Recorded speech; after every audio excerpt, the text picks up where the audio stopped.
कि जितने भी ये इनके देवी देवता हैं, जितने भी ये विचारधारा को फॉलो करते हैं, वो सिर्फ हमारे बुद्ध धर्म का चुराया हुआ साहित्य है।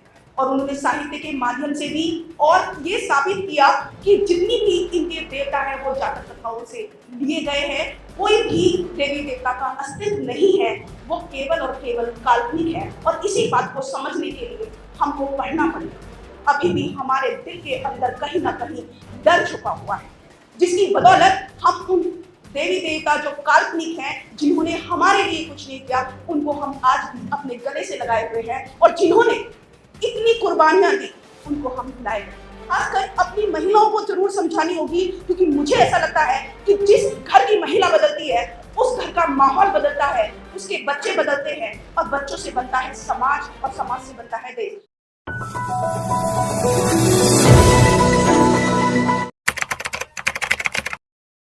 संघर्षों के आदि है,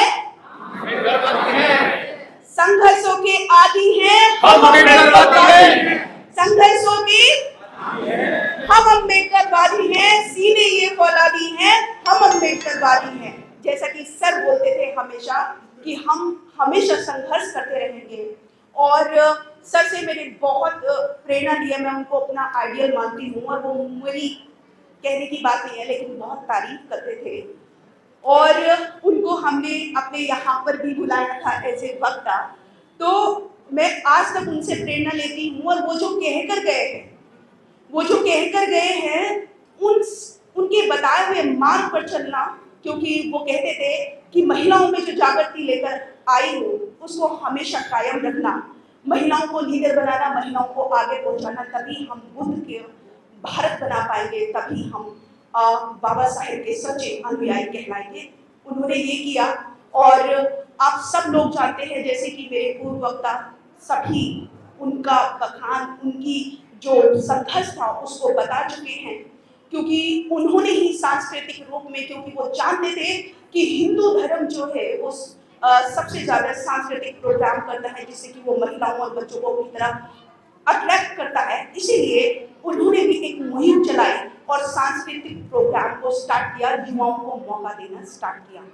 तो ऐसे महामानव, क्योंकि एक बात मुझे याद आ गई बाबा साहेब की, जब उन्होंने लंदन में लिखा था, एक लाइन लिखी हुई थी कि महापुरुष जिंदा होते हैं और हमेशा जिंदा ही रहते हैं। लेकिन बाबा साहेब ने वो लाइन मिटाई, और उन्होंने कहा, क्योंकि लाइन जो लिखी थी वो यही लिखी थी कि महापुरुष जिंदा रहते हैं और उनकी विचारधारा हमेशा जिंदा रहती है। लेकिन उन्होंने मिटाकर ये साबित किया, बहुत हड़कंप मच गया जब उन्होंने मिटाई। तो सबने पूछा, उनको बुलाया गया, सब लोग आए, उनसे पूछा कि आपने ये लाइन क्यों मिटा दी? तो उन्होंने कहा कि महापुरुष वो मर जाते हैं जिनकी विचारधारा मर जाती है। तो ऐसे ही हम जिनकी विचारधारा को लेकर चल रहे हैं, जितने भी तमाम हमारे महापुरुष हैं, उन तमाम महापुरुषों की विचारधारा को जिंदा करने का जो काम किया था, वो बाबा साहेब डॉक्टर अम्बेडकर जी ने किया था। उन्होंने सबको जिंदा किया, बुद्ध को, तथागत बुद्ध को तो उन्होंने किया ही, रविदास जी को किया, कबीर साहब को किया, साहू जी महाराज को किया, जितने भी तमाम महापुरुष हैं उन सबको जिंदा बाबा साहेब ने किया। उनकी विचारधारा को जन जन तक पहुंचाया।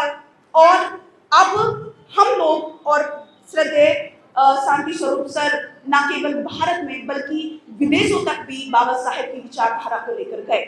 तो ऐसे महामानव को मैं कोटि कोटि नमन करती हूँ। और क्योंकि ये महीना बहुत खास है, ये महीना बहुत खास है, और वो भी शांति स्वरूप सर भी यही बताते हुए चले गए कि जितने भी ये इनके देवी देवता हैं, जितने भी ये विचारधारा को फॉलो करते हैं, वो सिर्फ हमारे बुद्ध धर्म का चुराया हुआ साहित्य है।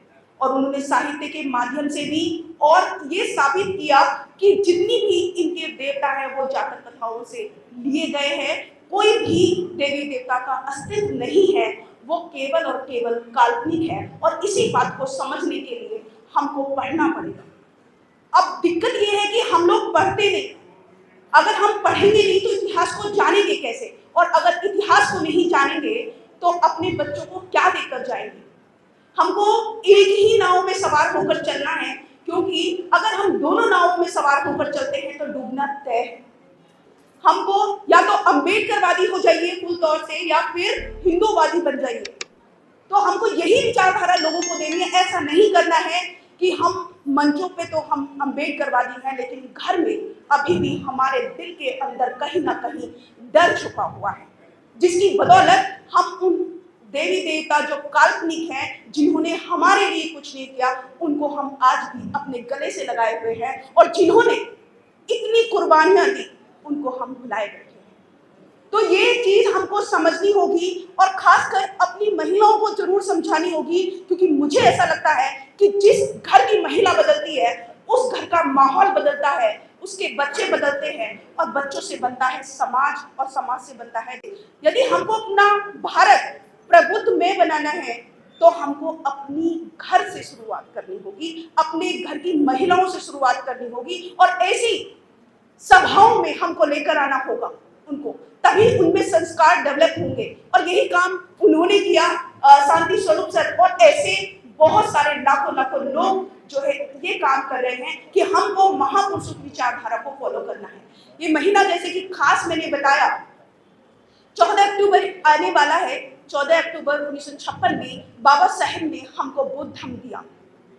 बुद्ध धम्म के साथ साथ उन्होंने हमको 22 प्रतिज्ञाएं दी, और बुद्ध का धम्म कोई ऐसा धम्म नहीं है, बुद्ध का धम्म सर्वश्रेष्ठ धम्म है। और ये 1998 में जब बाबा साहेब की शिक्षा को एडमिशन को 100 साल हो गए थे, तो पूरे दुनिया के धर्मों का एक सर्वे हुआ, और सर्वे में 6 दिन तक बहस चली, और एक प्रस्ताव पारित हुआ जिसमें यह साबित हुआ कि बुद्ध के धर्म से श्रेष्ठ और कोई धर्म नहीं, ये साबित हुआ। दूसरा, बुद्ध एक बात कहते हैं कि बुद्ध कहते हैं कि आखिरी जो उपदेश था वो भी यही था कि बुद्ध कहते हैं कि जो इंसान जगा हुआ है, जो इंसान अपनी बुद्धि को इस्तेमाल करता है, जो इंसान अपनी बुद्धि को इस्तेमाल करता है, वो होता है बुद्धम शरणम गच्छामि। और जो जगा हुआ इंसान उसी पथ पर चलता है, उसको कहते हैं धम्मम शरणम गच्छामि।